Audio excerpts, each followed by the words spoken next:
Welcome to Buckeyes Tomorrow Morning for Tuesday, October 22nd. I'm your host, Tom Orr. The Nebraska game is in 4 days. The game against Michigan in 39 days. And oh man, under 40 days till the Michigan game. This season is flying by. The season is technically just halfway over for the Ohio State Buckeyes, 6 games into their regular season. So today, wanted to take a little bit of a midterm exam on where things stand, what the biggest questions are for the Buckeyes as they head into the back half of their schedule, starting this Saturday against Nebraska. I'm going to welcome in Tony Gerdeman of BuckeyeHuddle.com. Tony, I think the first question starts with an injury that was suffered at the Oregon game, and that is left tackle Josh Simmons. I don't think we've officially been told that he's out for the season, but I think by all reasonable expectations, he's likely going to be out for the season. And I think the first big question for Ohio State is, okay, now what? Yeah. First, Tom, you mentioned this is kind of a midterm thing. I was always let's just wait until finals before we get really into stuff and really try to pass this thing. But yeah, I'm with you. What is the answer at left tackle? Ryan Day said last week that they're going to go with Zen Michalski. He said that on Thursday of his radio show. That was the first plan. But there are fallback plans. And so when we talk to him Tuesday at lunchtime or so, it'll be interesting to see where those plans are right now and how this past week of, well, actually maybe one total practice by that point. What have you learned about your left tackle position in this limited amount of time, these couple of practices that you've had with Zen Michalski as your number one? And then if it's like, well, we're also looking at so-and-so, and it's like, oh, so it didn't go well, huh? But he also mentioned something that we've mentioned for a year now, is Donovan Jackson being a possibility. That would maybe, allow Austin Sierraveld to go into left guard, or, they always talk about how athletic Tagra Shabola is.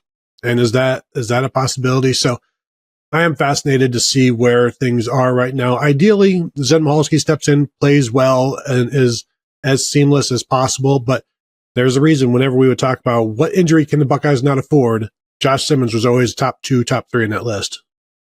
Yeah, and we'll see how they do respond. I'm right there with you. If we get a real affirmative, yes, it's going to be Zen Michalski during the press conference on Tuesday, that's going to tell me one thing. And if we get a, well, that's going to tell me a very different thing. And that's going to be a spot where the Buckeyes are tested this week and then tested even more next week at Penn State. Another spot where they're going to have to figure things out because of an injury suffered at Oregon is the tight end position. Will Kacmarek was really taking on a bigger role, felt like he had really won a significant spot on this team. They really, really like his blocking. And now he's out for probably not the season, but probably a decent amount of time. So let's call that 4 to 8 weeks or so. Maybe you get him back for the postseason, something in that neighborhood. They got some good production out of G. Scott up in Eugene, and you saw more Bennett Christian, certainly. But I think, what next at tight end? How does that impact things if the guy that you liked best as a blocker is going to be out of the picture for probably at least maybe the rest of the regular season? Yeah, and you'll see everybody move up one spot, and you'll see more Patrick Gerd as well. We saw true freshman Max LeBlanc lose his black stripe last week. Not really expecting him to move into a situation where they're going to be calling upon him, but Bennett Christian has played a lot. I don't know how well he's played in terms of, we're not seeing the grades, we're not seeing who's champion or not, but they are relying on him more than Jelani Thurman, which tells me something there that he's been practicing well, doing the little things, which I think is the main thing when it comes to your number 2 tight end. We need you to be able to block. We need you to be the right place, the right time. We need to be able to trust you that you're going to be here, because this third down run needs to be run precisely. And if one guy does that the majority of the time, the other guy doesn't, you're going to go with the guy who does it the majority of the time. And I think right now that's what they're getting out of Bennett Christian. So kudos to him. But is there more that Jelani Thurman can be doing? Is there something that he can be doing for this offense?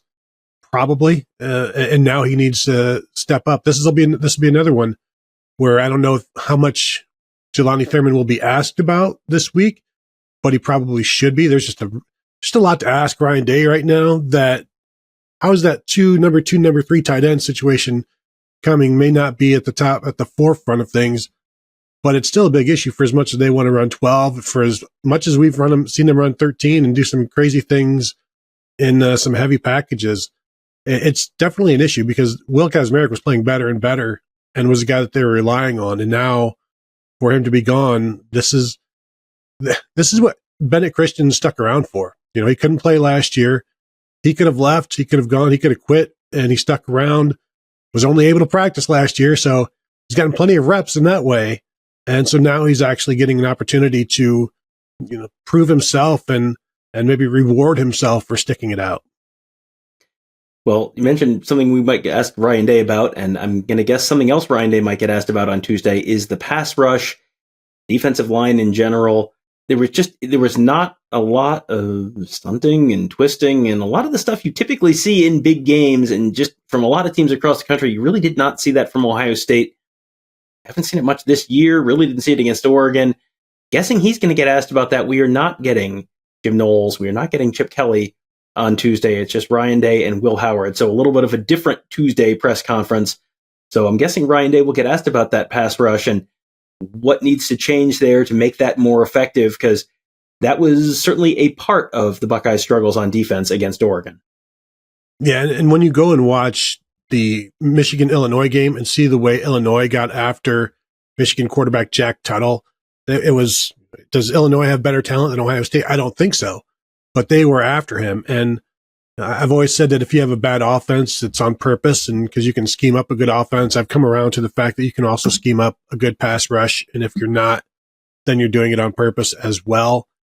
And so, yeah, do something. And if you're just looking for, we don't want any changes, then, you know, then you're going to sleep in that bed eventually, and you're not going to be happy about it. And, you know, when you look at the lack of impact and the need for it, you get to a point where your defensive line has to win you games, has to interrupt the quarterback enough that your secondary can't bear the brunt of everything. Because we saw what happened against Oregon. When you put everything on the secondary, sometimes that breaks. And when it breaks big.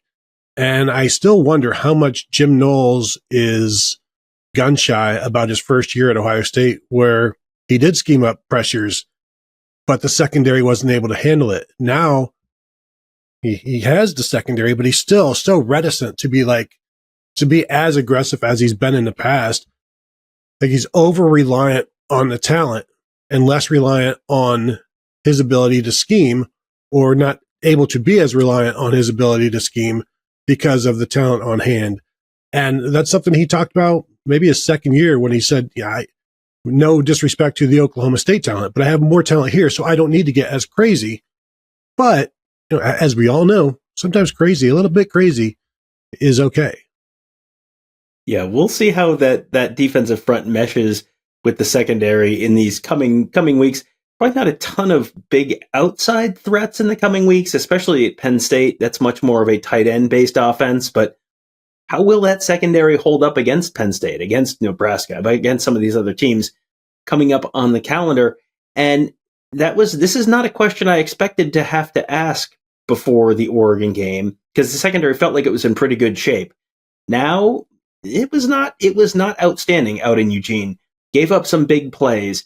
And I think it's reasonable to wonder which is, will the real Ohio State secondary please step forward, because they were among the nation's best for the first 5 games, and then very much not among the nation's best in Game 6.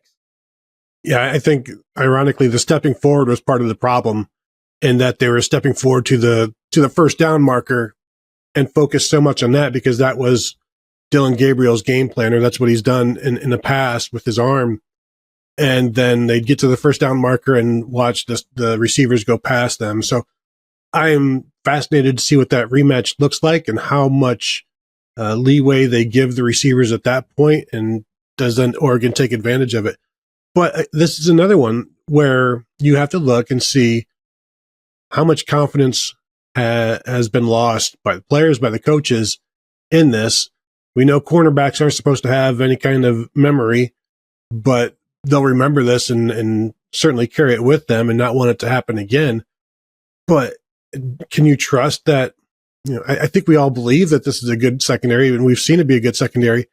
we've also all over throughout the years seen good secondaries have bad days, seen great corners have terrible days.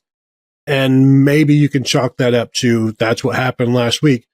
But it was also kind of across the board. Like everybody made mistakes in that secondary last week for Ohio State, 2 weeks ago for Ohio State. So everybody comes into this with questions, and maybe that's a good thing personally, where you see Kirby Smart talking about how everybody doubted them against Texas. Yes, everybody's always doubting the Georgia Bulldog football program.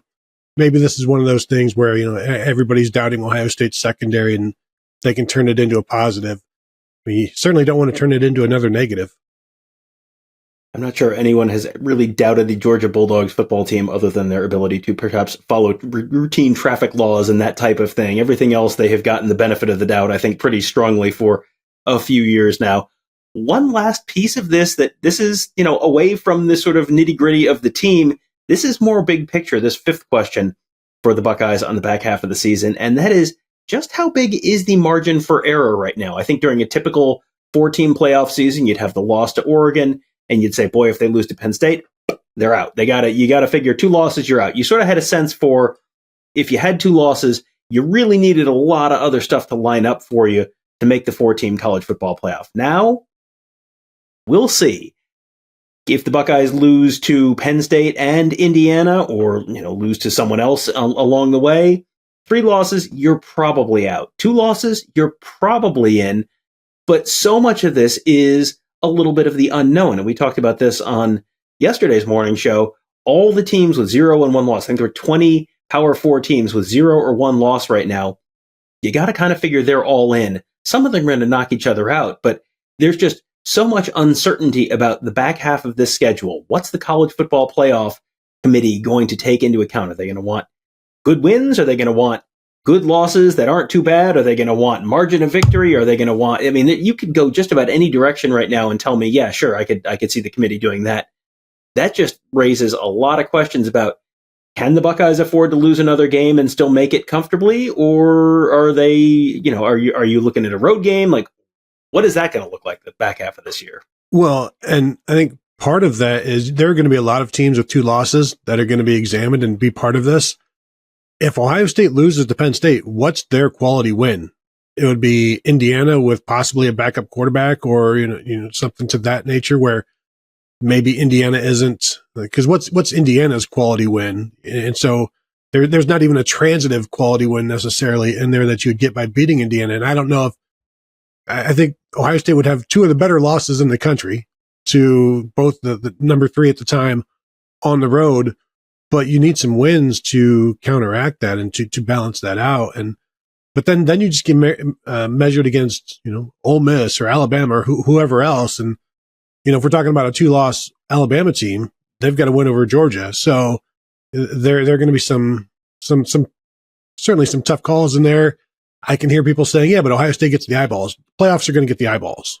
So you need to be something more than that. But man, I guess since it's never happened, I'll believe it. I'll believe that Ohio State as a 2-loss team gets left out of the 12-team playoffs when I see it. We've never seen it before, Tom. That's true. Never once. We're turning this into a bold prediction show. Tony, not once since Rutgers and Princeton met on that field in New Jersey in 1869. Abraham Ohio State Lincoln been left out. 12-team college football playoff. Not once as a two-loss team in a 12-team college football playoff. Will it happen this year? We'll find out. It is. I guess we may not find out because it may not. It may not become an issue. We'll see if it becomes an issue, and if it becomes an issue, we'll see if it ends up becoming a big issue or not.